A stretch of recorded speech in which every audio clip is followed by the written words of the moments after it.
If you really want to understand the heartbeat of a place, um, you don't read the glossy tourism brochures. Oh gosh, definitely not. Right. And you definitely don't look at those like carefully curated social media posts.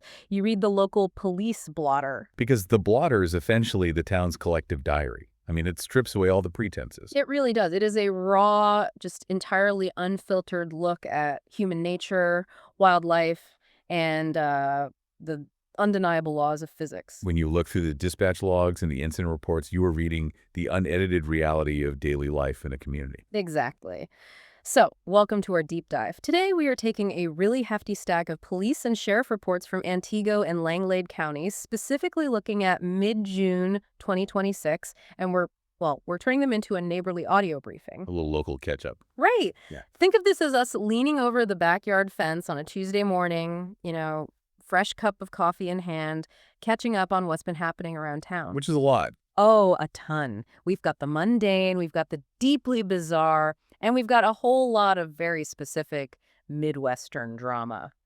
But before we really get into the weeds of these incident reports, let's establish a firm boundary for you listening. Yes, the ground rules. Right, to protect everyone involved, the innocent, the guilty, and the just plain embarrassed. We are maintaining a strict policy for this analysis. Absolutely zero names and no specific house addresses. Yeah, we are definitely not here to shame anybody. I mean, we all have our moments. Exactly. Our focus is entirely on the broader safety trends, the quirky events that define a small town, and the rhythm of the community. We're looking at the what, the why, and the how rather than the who. So let's start with the most unpredictable neighbor any of us have up here in the rural Midwest. Mother Nature. You bet. I mean, you can build all the roads and fences you want, but the local wildlife operates on a totally different set of rules. They do not respect property lines.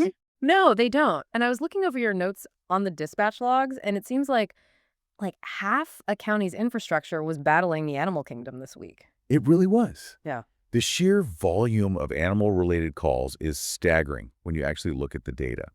Let's start over on Western Avenue. Okay.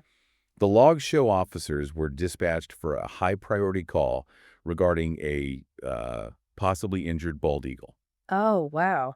Now, responding to a bald eagle isn't just a standard animal control issue, is it? Not at all. It's a federally protected species. Yeah. So the officers have to coordinate with specific wildlife rehabilitators. They have to prepare specialized containment gear.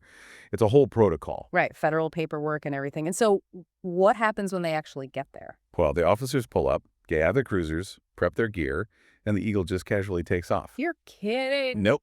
Completely unbothered. It essentially looked at them and flew away. Oh, man. The ultimate false alarm. Yeah, nature playing jokes on law enforcement. Yeah. But it's not always majestic birds, What happens when the animals are a bit more, substantial? Ah, yes.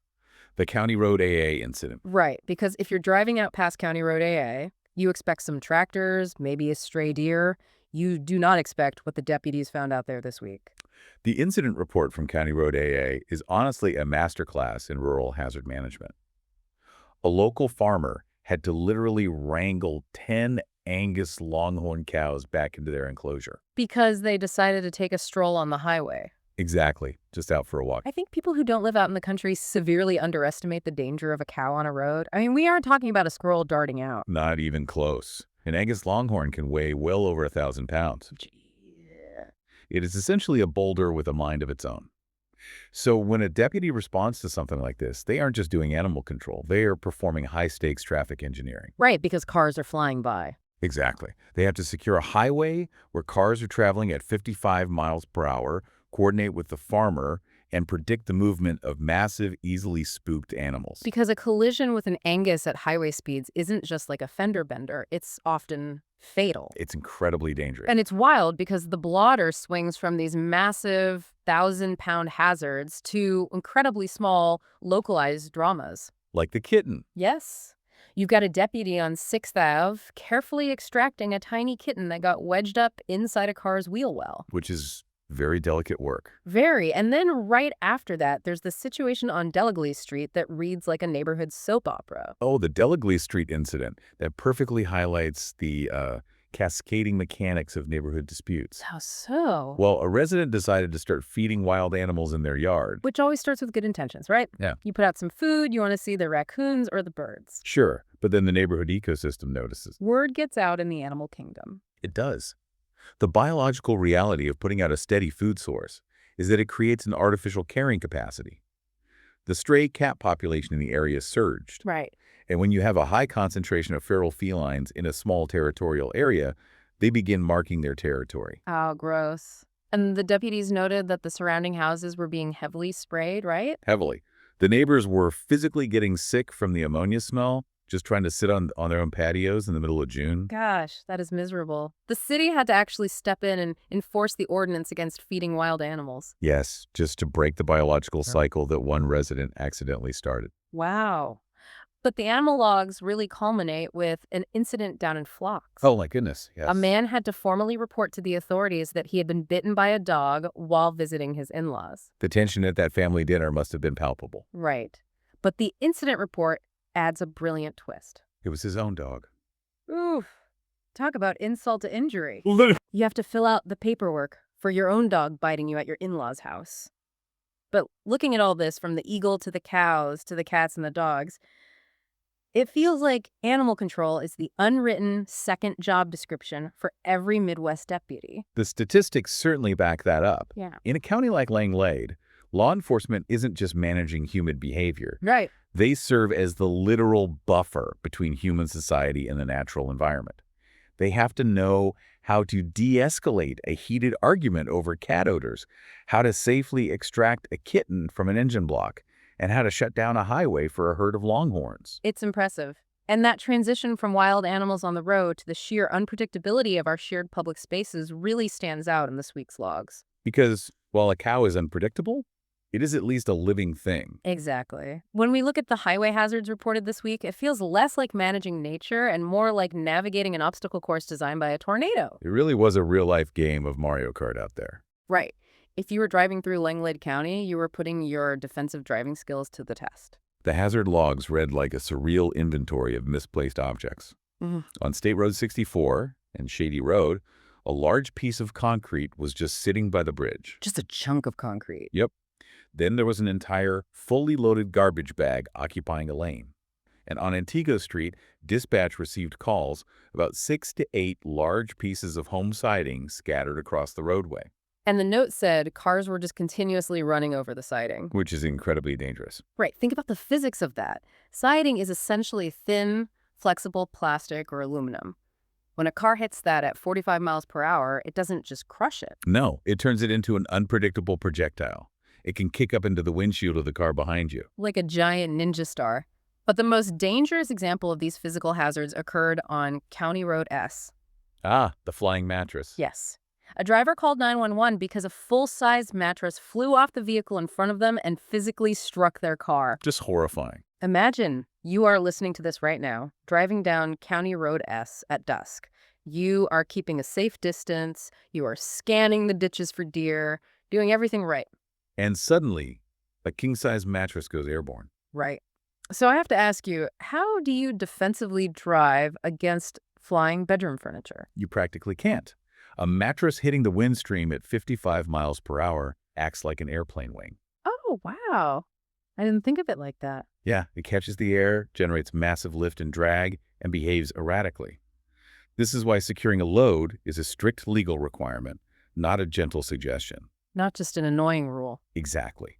When you tie something down with a flimsy piece of twine, you are making a decision that directly impacts the life or death safety of the stranger driving behind you. It's a terrifying shared responsibility. We are all putting our lives in the hands of the guy who hooked a single bungee cord to a mattress and said, yeah, that's not going anywhere. Yeah, it's a huge gamble. The logs also detail several incidents where the infrastructure itself was tested in bizarre ways. Oh, like the septic truck? Right.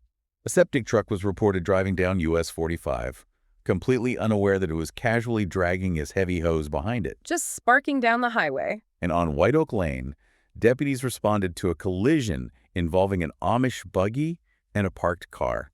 Now, a buggy hitting a car is interesting on its own, but the notes on how the deputies handled it are what really caught my eye. Oh. Yeah, they didn't write tickets. They just told the neighbors to figure it out. Why is that? Well, It comes down to jurisdictional boundaries.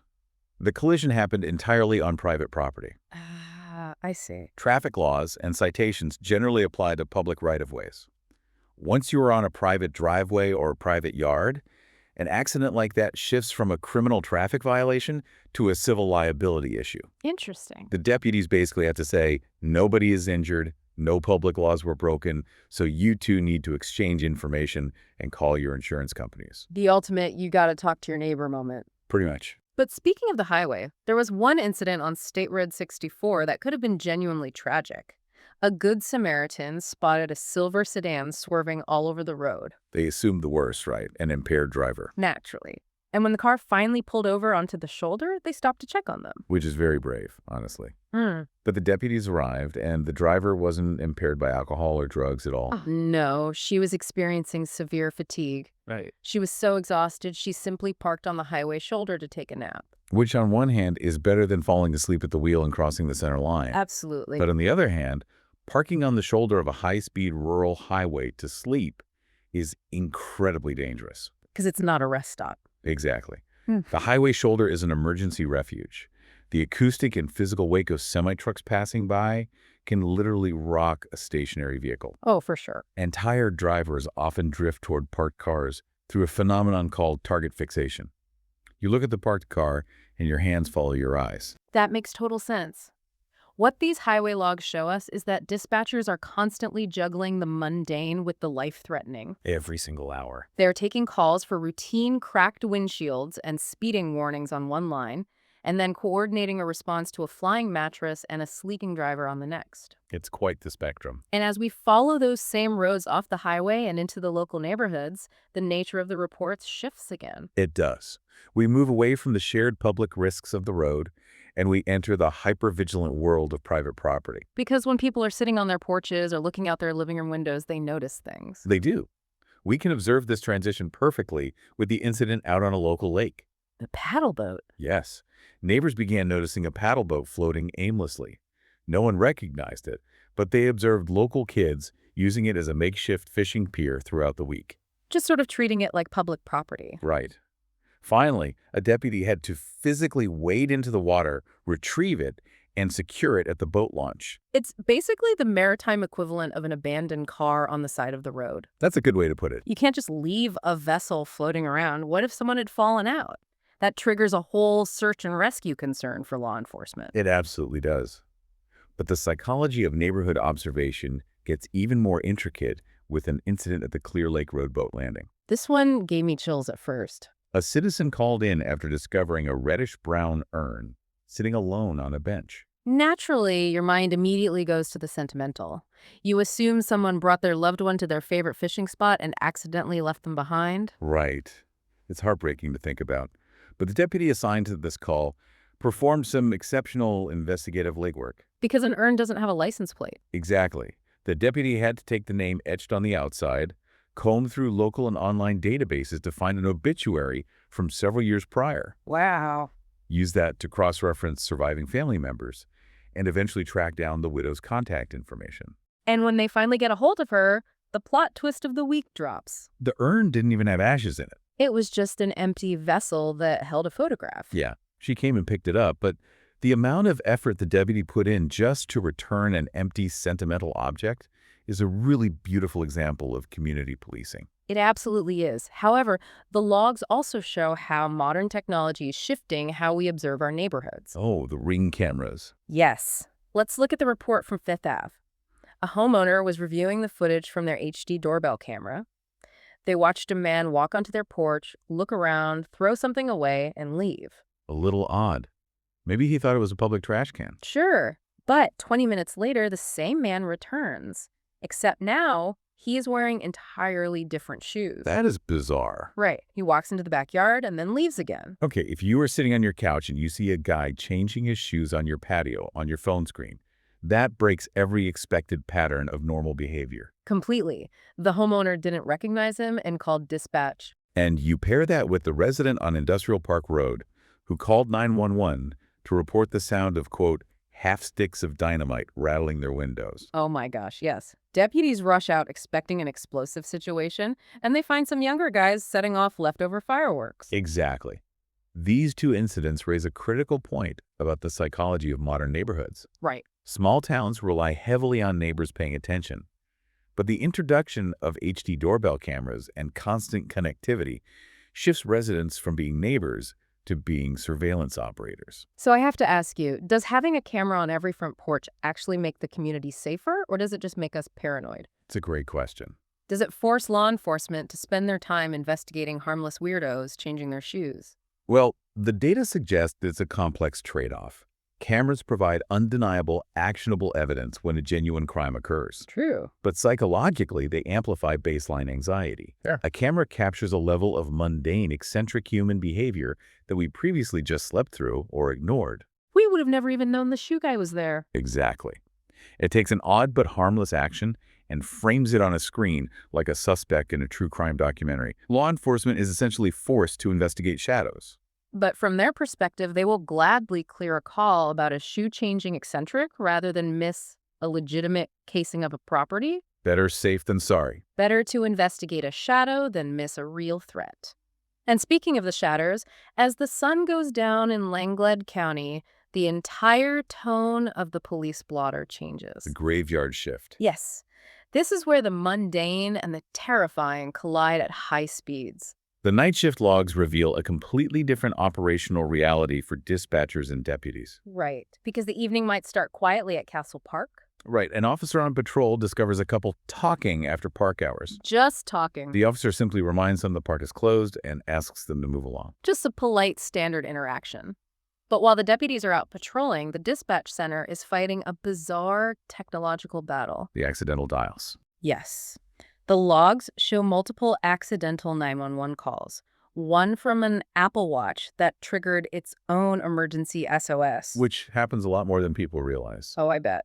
And another from someone who literally dropped their phone into the couch cushions, and as they were blindly digging it out, they squeezed the buttons and dialed 911. We need to unpack the mechanics of why an accidental call is so problematic. Please do. When 911 receives an open line or a hang-up, they cannot simply assume it was an accident. Even if they just hear couch cushions. Exactly. They are legally and ethically bound to follow up.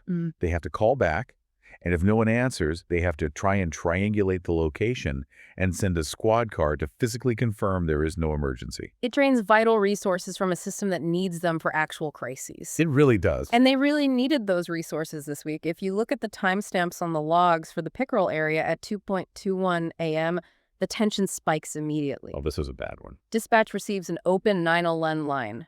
No voice, no screaming, just the sound of rustling and movement in the pitch black. For a dispatcher, an open line with unexplained movement is highly concerning. They're actively listening for breathing patterns, background wind, any auditory clue to determine the nature of the emergency. It must be terrifying. It is. Well, moments later, the puzzle pieces connect when a frantic call comes in from a residence on Fifth Ave Road. A woman carrying a backpack has just stumbled up to a house in the dark, claiming she was in an accident. At 2:21 in the morning. Right. The homeowner tells dispatch that the woman seems completely off. The situation is so tense that the homeowner's husband actually retrieves a firearm and has it ready. Which, you can understand. It's the middle of the night. You live out in the country. Absolutely. The psychological tactics the dispatcher uses in a moment like this are critical. What do they do? Well, a homeowner is terrified, armed, and adrenaline-fueled. The woman outside is acting erratically and could be severely injured. The dispatcher has to use a flat, deeply authoritative tone. To cut through the panic. Exactly. They ask sharp, close-ended questions to force the panicked caller to focus. Is the door locked? Where is the weapon right now? Do not go outside. Because they are managing a highly volatile scene, completely blind. And the deputies are rushing toward the unknown. Right. They arrive on scene, and the situation makes sense immediately. The woman's car is sitting completely flipped upside down in the homeowner's yard. Flipped completely over. Yes, and when they test her, she blows a .225 on the breathalyzer. Wow.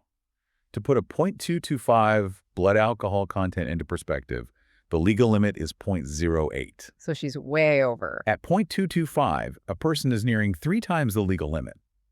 Physiologically, the central nervous system is profoundly depressed at this stage. So that explains the erratic behavior. Yes, severe motor impairment, intense confusion, and memory blackouts are standard.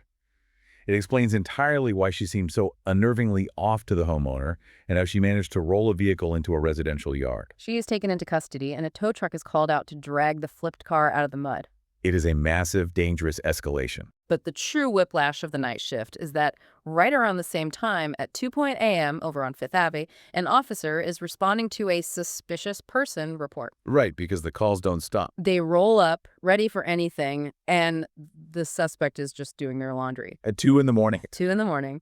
The dispatcher and the deputies essentially pivot from the annoyance of a couch dialing 911 to an armed homeowner facing a violently intoxicated driver, back to a night owl washing their socks. The emotional regulation required to handle that spectrum of human behavior hour after hour is immense. It really makes you appreciate the calm voice on the other end of the line. It really does.